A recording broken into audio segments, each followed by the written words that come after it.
So today we're going to cover section 5. Today we're actually going to start using our calculators. Today we're going to learn about the tangent ratio. So when we're doing trigonometry, this is going to be about the study of triangles. And for our purposes, we're going to be dealing with right triangles. So a trigonometric ratio is the ratio of the lengths of two sides in a right triangle.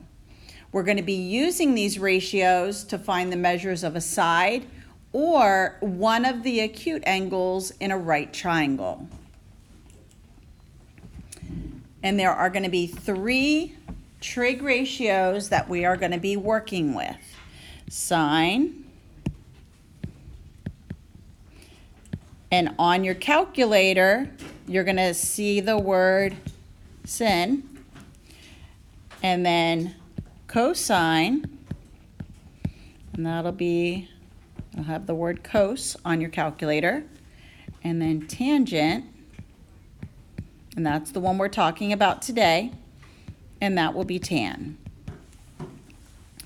All of the triangles that we will be dealing with when we're doing the trig are going to be right triangles.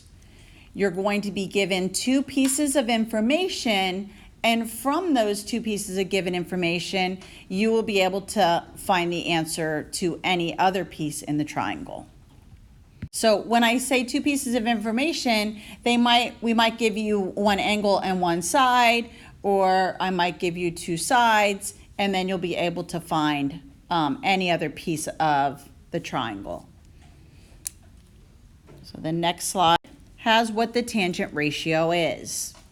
So again, we have a right triangle, so it says let triangle ABC be a right triangle with acute angle A.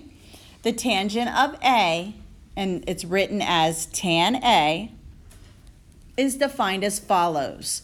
The length of leg opposite angle A and the length of the leg that's adjacent to angle A.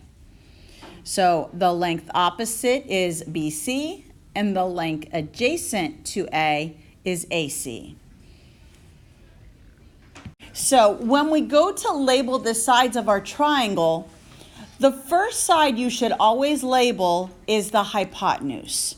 Because technically, as Dylan said, AB is adjacent to angle A, and so is AC.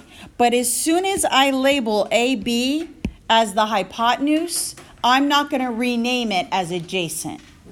So first side you should always label is the hypotenuse. Then the other 2 sides, one will be opposite and one will be adjacent. Now, depending on the angle measure that they're asking you to write the ratio for, it could change. So if I say in reference or in relation to angle A, the side that's opposite to angle A is the little a, and I'm going to say this one is opposite, and the side that is adjacent is going to be little b.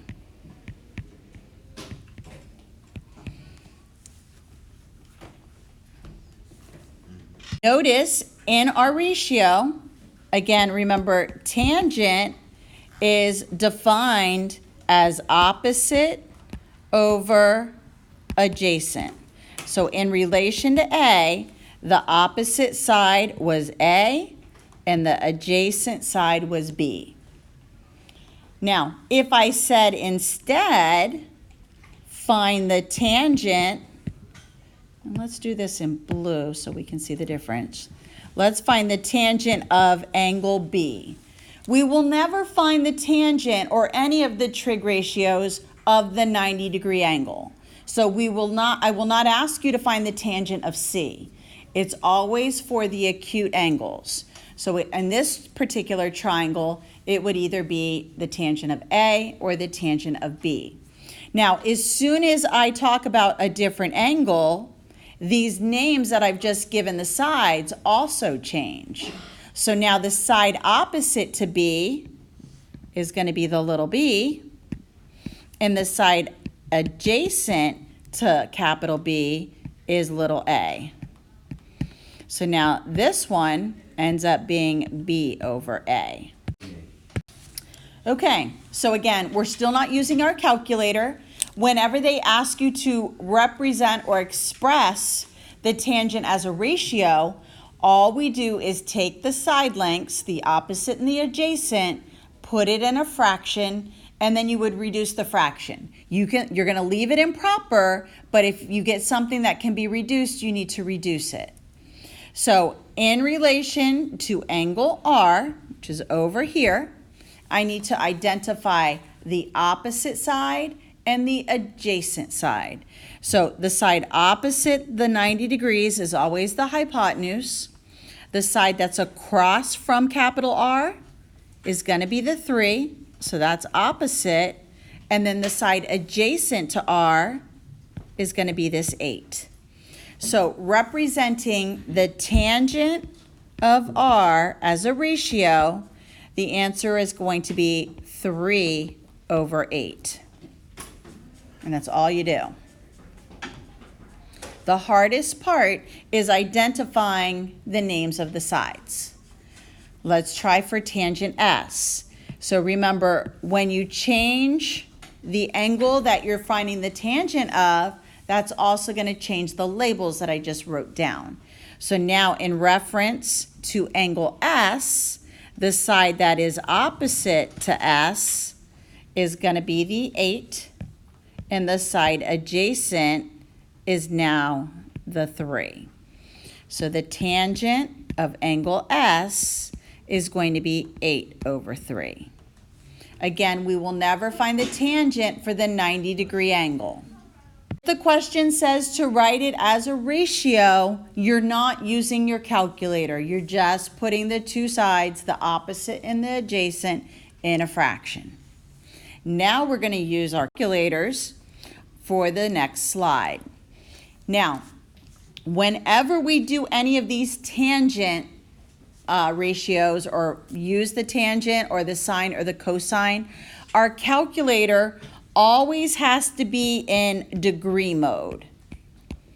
Okay, so some of the calculators on the display, it may have the letters DEG. Now, you need to confirm that your calculator is in degrees. Some calculators have a mode button, and then you highlight the word degree and hit enter.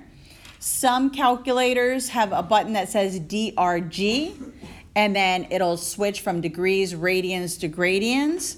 So just make sure that most calculators will have it in the display, and it'll have DEG. If your calculator is already in degrees, some calculators, you're going to touch the tangent button first and then put in the angle.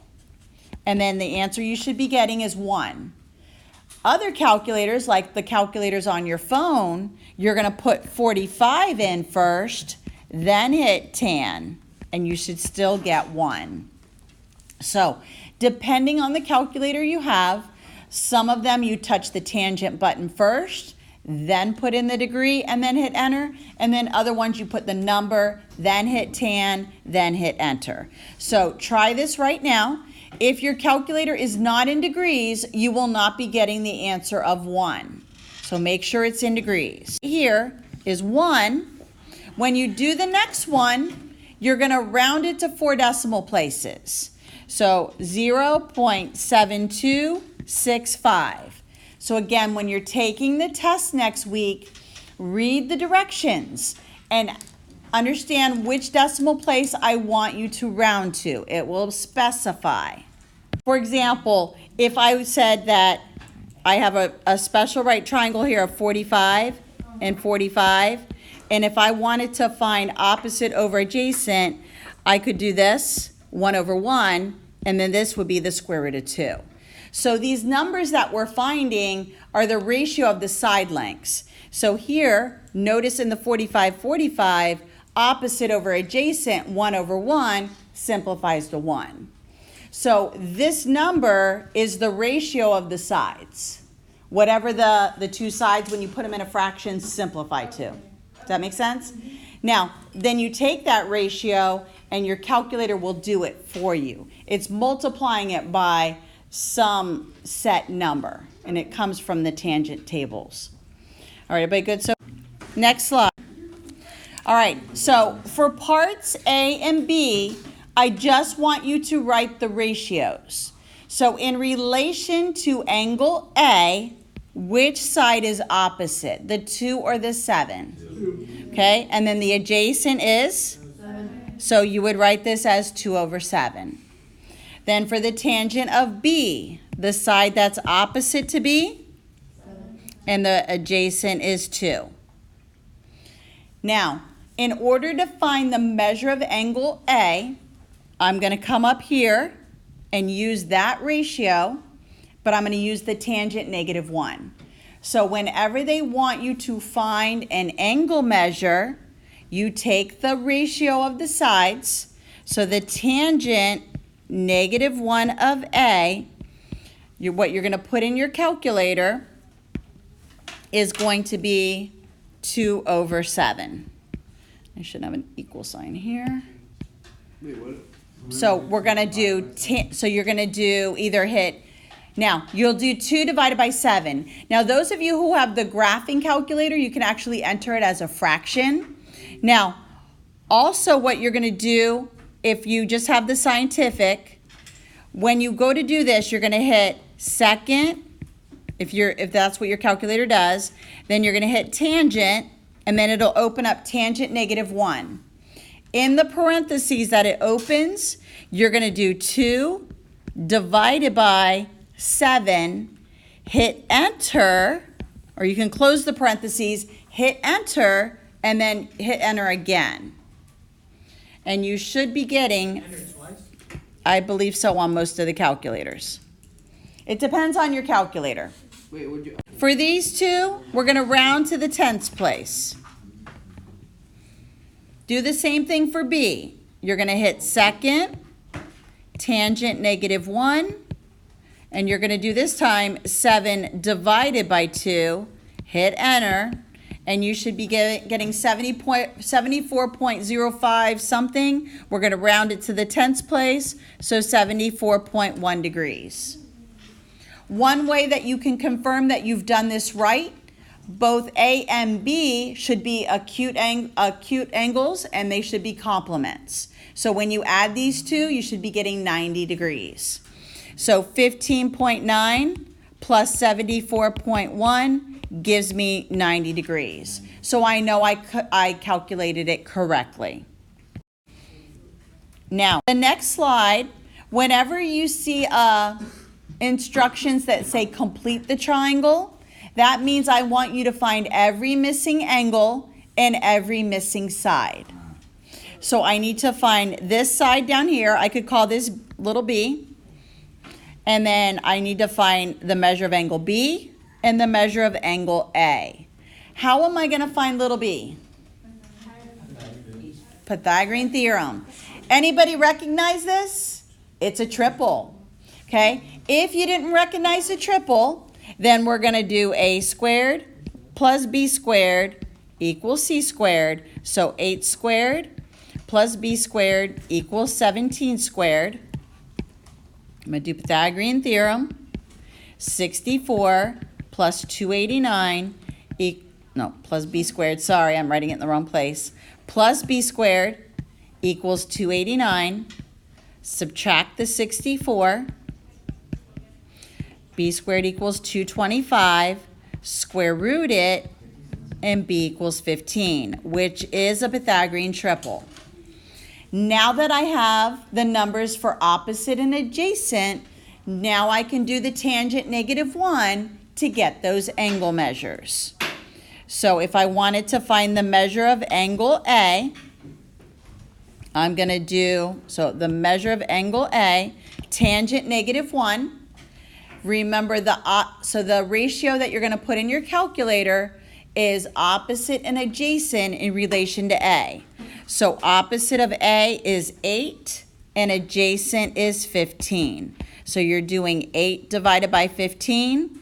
For those of you who have the option of keying it in as a fraction, you can just put the fraction. Once you do this, you should be getting, we'll round it to the 10th place, so 28.1 degrees.